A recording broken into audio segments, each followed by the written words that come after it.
3 years ago, a neighbor stopped by, saw my raised beds bursting with rosemary and garlic, and asked if she could just buy some off me instead of driving to the store.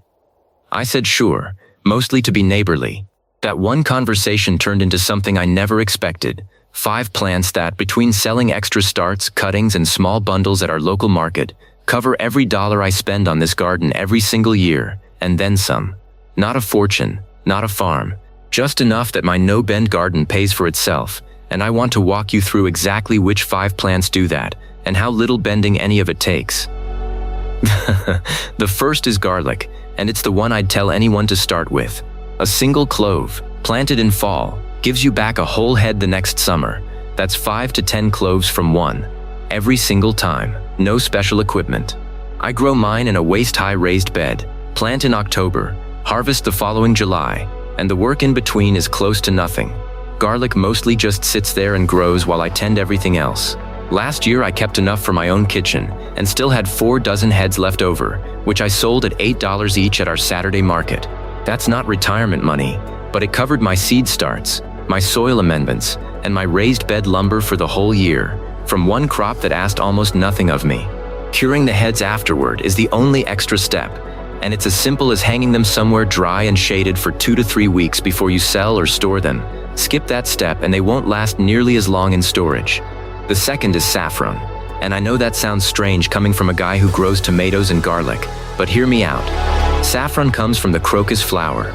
You're harvesting the 3 thin red threads inside each bloom, called stigmas, and drying them. It sounds fussy, but the corms themselves are planted once in late summer and multiply on their own year after year, the same as any other bulb. I grow mine in a single wide, shallow container at the edge of my patio, and harvesting means standing at that container in October for maybe 15 minutes a day over a 2-week bloom window, plucking threads with my fingers. No kneeling, no bending, just careful fingers and patience. An ounce of dried saffron sells for real money at specialty markets, because it takes roughly 400 flowers to make that ounce. But I'm not selling ounces. I'm selling small half-gram jars to home cooks at the same market where I sell garlic, and those move fast at a price that reflects how rare it actually is. Corms aren't sold at every garden center, so I ordered mine from a bulb specialist online the first year. About 40 corms for under $30, and by the 3rd fall they'd multiplied enough on their own that I haven't bought a single new corm since. Here's what surprised me most about both of these. Neither one asked more of my body than the vegetables I was already growing.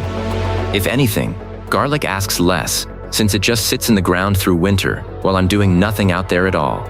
But none of this means anything if you're trying to sell something faster than it can realistically grow, which is the mistake that cost me a whole season early on. More on that in just a minute. Quick one before I keep going. Do you have a local farmer's market or roadside stand near you? Drop yes or no below. I read every comment. The 3rd plant on this list is rosemary, and if you watched my herb video, you already know I grow it as a low-water perennial that basically takes care of itself. What I didn't mention in that video is that rosemary cuttings root easily in a glass of water on a windowsill. No greenhouse needed, and a single mature plant like mine can supply 40 or 50 small rooted cuttings a year without hurting the parent plant at all.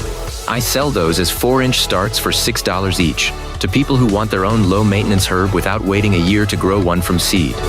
It's close to pure profit, since the only cost is a few plastic cups and some potting soil I'd be buying anyway.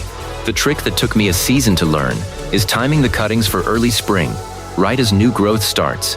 Cuttings taken in the dead of winter root far slower and lose more to rot in the water glass than ones taken once the plant's already waking up. 4th is lavender, and this one solves the patience problem some of you are probably thinking about right now. Walt, I don't want to wait 3 years for a plant to be worth anything. Lavender bundles don't require a mature landscape planting. I grow a dozen plants in large containers along my fence line, and even 2nd-year plants give you enough stems to bundle and dry. 10 stems tied with twine and a bit of ribbon sells for $5 at a market table, takes about 90 seconds to put together, and the drying happens on its own, hanging upside down in my shed for 2 weeks while I do nothing at all. Quick one, if you've made it this far with me, drop the word garlic below. It genuinely helps this video find more folks like us. The 5th and last is turmeric, and this is the one that needs the most explanation, so let me be straight about the trade-off. Turmeric is a tropical rhizome, similar to ginger, and it doesn't survive frost outdoors in most of the country.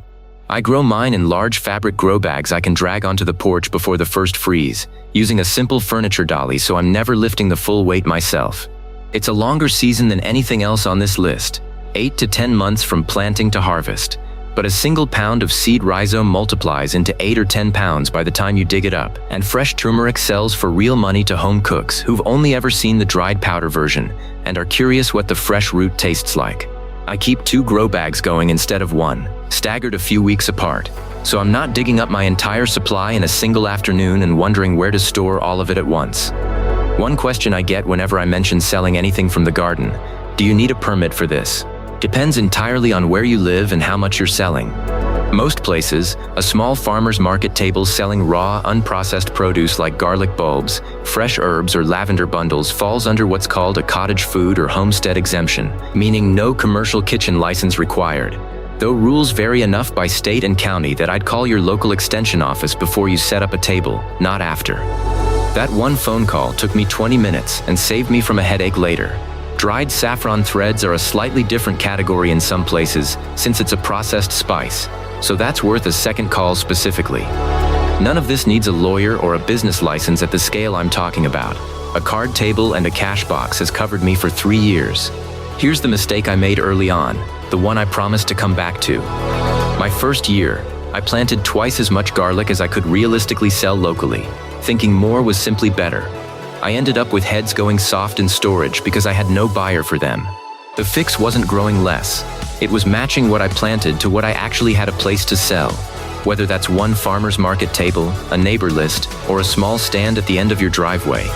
Ask around before you plant a large quantity of anything you intend to sell, not after. I also want to be honest about the first year specifically, because it looks different from every year after.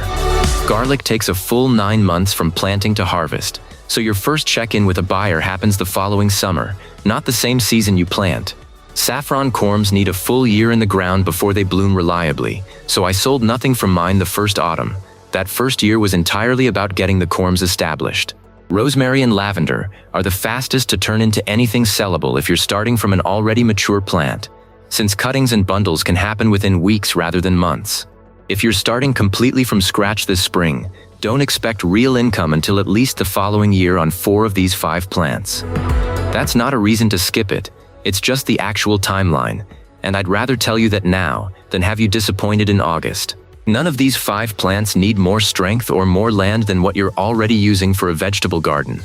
Garlic and lavender sit in the same raised beds and containers I've shown you in every other video. Saffron and rosemary take up less space than a single tomato plant. Turmeric is the only one that asks for real patience, and even that's a container you set once and mostly ignore until fall. I put the planting windows, the harvest timing, and roughly what each of these actually sells for in my area into a free checklist. Links right below if you want the shortcut instead of guessing at prices like I did that first year.